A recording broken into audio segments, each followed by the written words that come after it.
I'm so excited about this topic, about how to connect with our joy. That's the big question. And what are the blocks that keep us from it? Everyone has heard the saying that the kingdom of heaven is within you, right? We've all heard that. And yet, I mean, my goodness, that's a big statement that the kingdom of heaven is within us. Geez, where is it hiding? So, how can we reach it? And what are the blocks to us getting connected? You might have seen my little cartoon. Okay, here's the little girl, and here she says, Gee, God is like the water, and we're like the hose. And then she looks at the faucet and says, I need to stay connected to the source, or I'll get spiritually dehydrated. Okay, well, that came out of an experience that I had where I was watering the plants outside, and all of a sudden I realized, wait a minute, the water is feeding these plants, and they're getting their life from it. And I thought, I was just holding the hose. And I said, wow, that's kind of like me and God, you know? Anything I do good in the world is only because there's something good flowing through me. So I can't really take credit for it. So it was wonderful. And I realized that I am like the hose. God is the water, and I'm just the hose. So I ran into the house and I said, hey kids, guess what? God is the water, and we're just the hose. So it was kind of one of those, aha moments for me. And but anyway, that is kind of true, isn't it? Well, if we turn off the water, and if we don't have any water, and we say, okay, well, there's no water in my house. Well, maybe if you connect it to the faucet and turn it on, you get some. Anyway, we can get connected inside of us. What is blocking our connection with the light, with God inside of us and the joy that is there? There are a lot of things that keep us from our joy. Shame, fear, and anger are the three big ones. You probably saw, it's my little video of the little shadow guy, and he's walking along and he sees his shadow. From behind him, he senses his shadow, and he in his mind, the shadow has become this scary monster that keeps, going at him. So then he turns around, and as soon as he looks at it, the shadow turns into just a regular shadow. And it's kind of like the shadows of our mind. Because when you think about it, where is the battle? The battleground is in our mind. We carry our thoughts around with us, and we carry our presence, our presence of mind, or no presence of mind, and where it's just running the show. If we turn around and look at our thoughts and spot our thoughts and say, well, what are we thinking about? 9 times out of 10, the reason why we're miserable is because we are dwelling on bad stuff. We're dwelling on misery or the hard parts. We're dwelling on our pain. We're dwelling on our upsets. We're dwelling on something bad somebody said about us, or we're dwelling on anything except for joy and the joy and the peace that we could experience. We are in control of very little, but we are in control of our consciousness. So keep our thoughts on what's good and higher instead of any of the problems that we're having. Now, it doesn't mean we shouldn't face our problems, because God will guide us what to do about those problems if we throw them up to Him.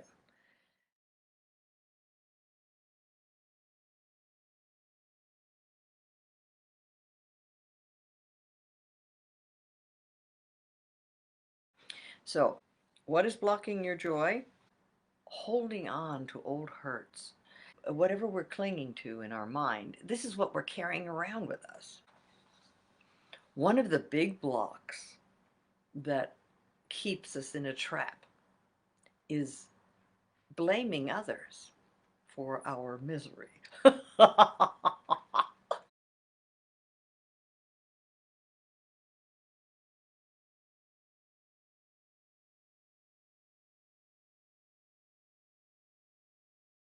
Sorry, busted. This brings me to another point. A lot of people, they have these, they say, yeah, but if you lived with my husband or if you lived with my wife, you wouldn't be happy either. Or, if you knew my family, oh my gosh, and it reminds me of my daughter. When we were little, we were all learning, the Lord's Prayer, and and when she would say it, she would say, and deliver us from people. you know, Instead of deliver us from evil, she'd say, and deliver us from people. I go, oh, that's kind of, that's pretty good. I like that. So a lot of times the people in our lives are the things that that destroy our happiness, or at least we think that's the way it works. But we don't have to let it. Now, how do we do that? Okay? I used to have a great technique. I'd run in the bathroom, close the door, and pray real fast. And say, God, please, please, please, help me not to hate anybody.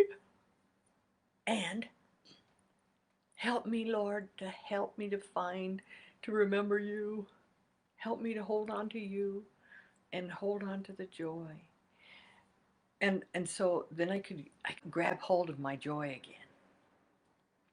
And then I could go out and face the people. Hold on one second.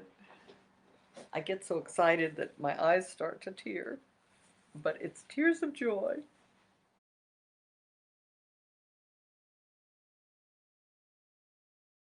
Sometimes we don't tell people when they've hurt our feelings. Why?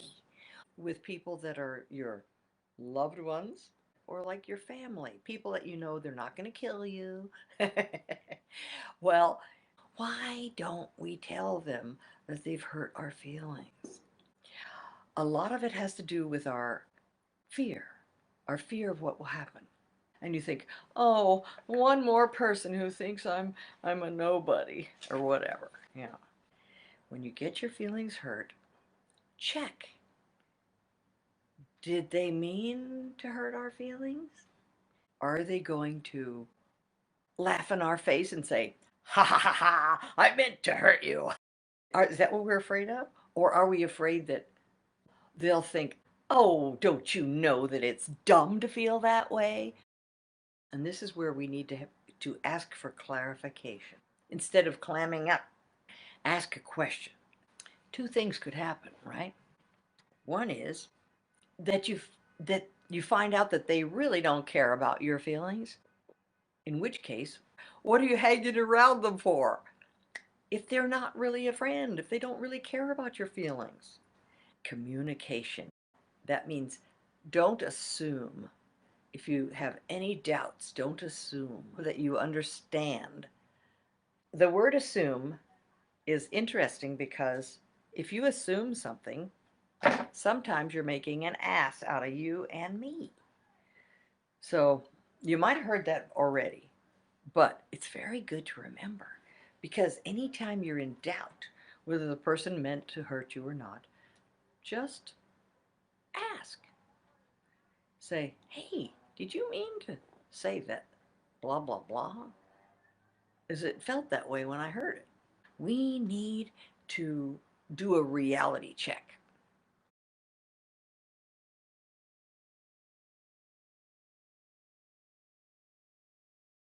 And if the person didn't mean to hurt your feelings, they are going to explain themselves. If they did mean to hurt your feelings, then they're not very nice. And then you can know for sure. Because who wants to hang around people who want to hurt your feelings? Or if they hurt your feelings, and then they say, yeah, I wanted to hurt your feelings because you hurt my feelings. And then you can say, wait a minute, how did I hurt your feelings?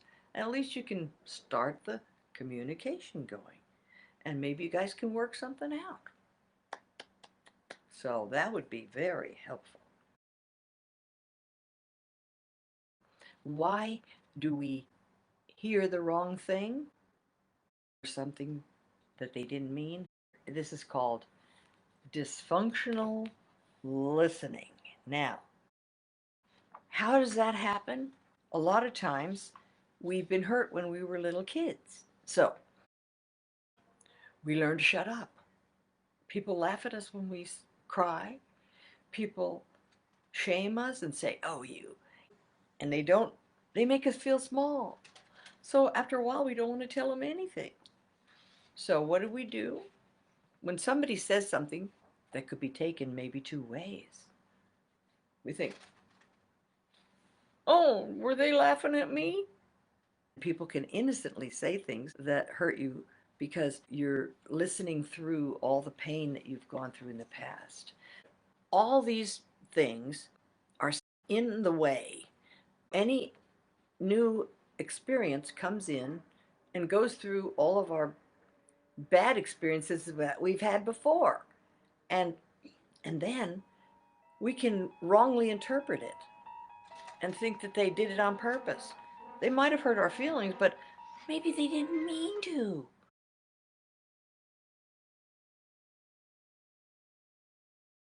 Kirsten made a very good point just now. She said, some people hurt others only because they need to vent their anger and feel relief. Right.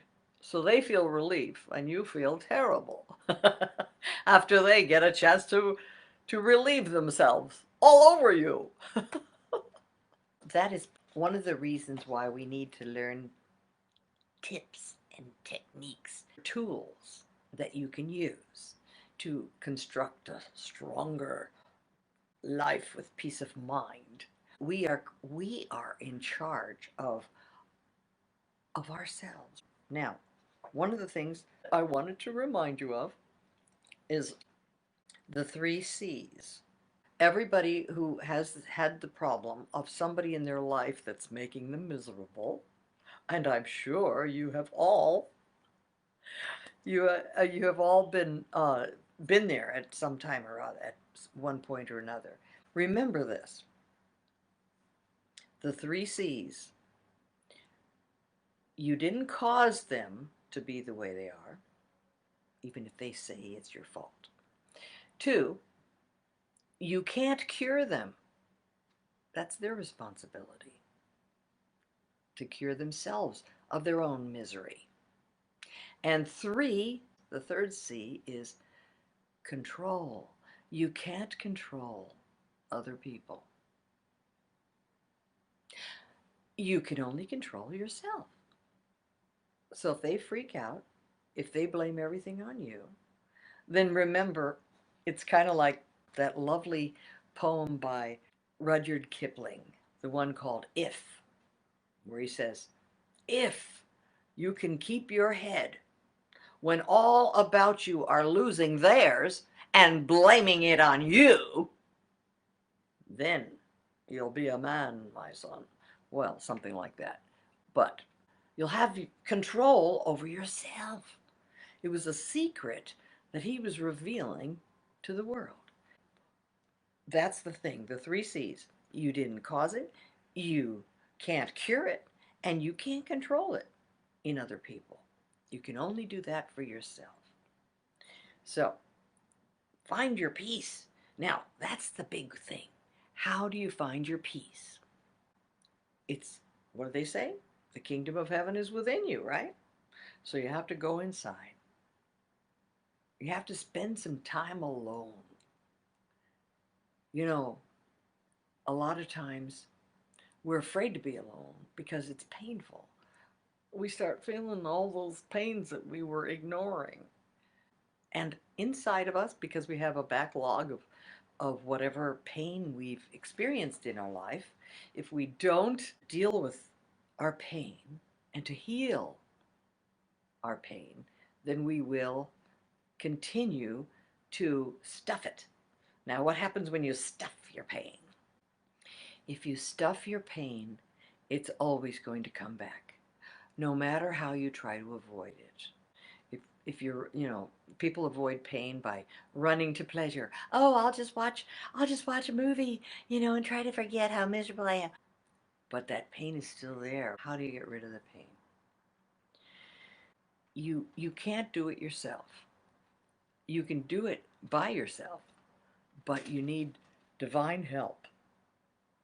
Because if you can find that time alone, and that's where you have to have time alone, go inside into your own heart and try to connect to God. And remember, He's there. Now, your thoughts are going to be running a million miles an hour, but try to go into that still small space within and ask God to guide you to what's really going on inside. Now, ask yourself some questions. You ask yourself, number one, what am I feeling? And whatever it is, happy, sad, miserable, worried, depressed, anxious, fearful, whatever it is. Think, why am I feeling this way? And then feel it, and then think back. Have I ever felt this way before?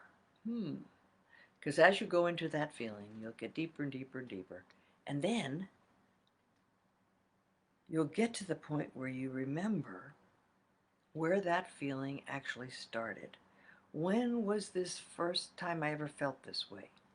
And if you can get back in your memory long enough, you'll see that this has been a problem for a long time. And then the biggest thing you can ask is, what am I afraid that this feeling means about me?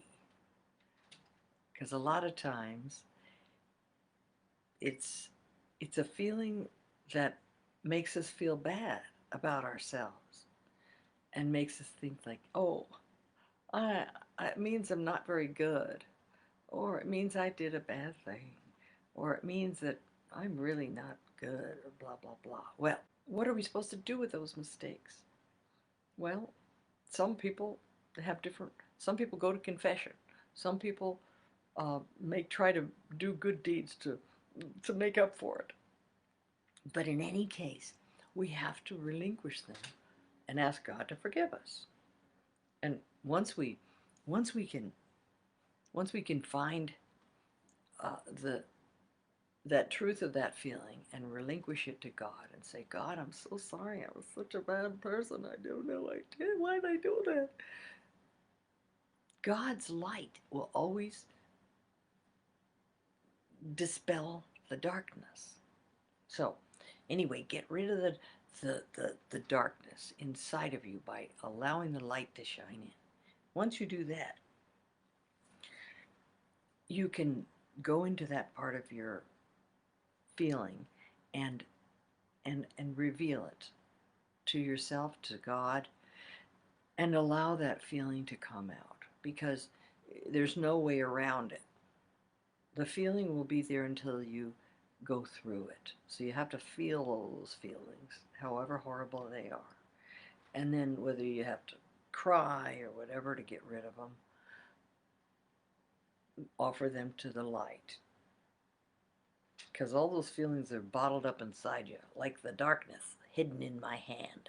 You'll see that darkness, you can't see it, but it's there. It's very dark in the middle of my hand.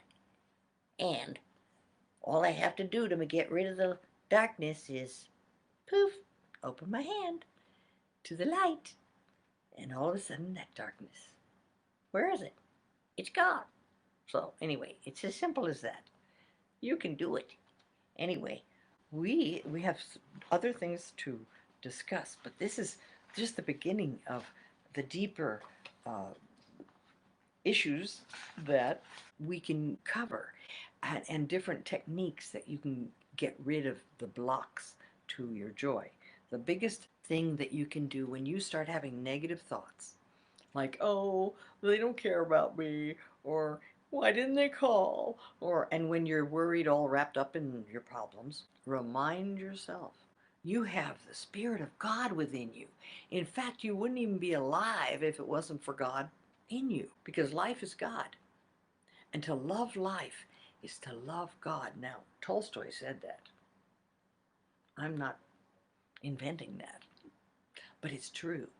And all the great teachers have also said that too. God inside of you is the God of your understanding. So our our experience of God is so personal. We can't really um, we can't put him in a box. He's too big to put in a box. I like what my obstetrician once told me, and he had delivered two of my children. I asked him what he thought about God. How did he think of God? And he said, my view of God is kind of the way my dog looks at me when I come home at night from a hard day's work. He said he could never understand in a million years what I do for a living, but he knows I'll feed him. And that was his view of God. And I thought, wow, that's a great way of looking at God. How could we, who has known the mind of God? Who has been his counselor? That's one of the things I remember reading. Nobody knows the extent of God's knowledge except for God. So, but we don't have to, because he knows what he's doing. And all we have to do is trust that he's going to feed us. So, trust that he's going to feed you today. And cast all your burdens to the God of your understanding, because God is good.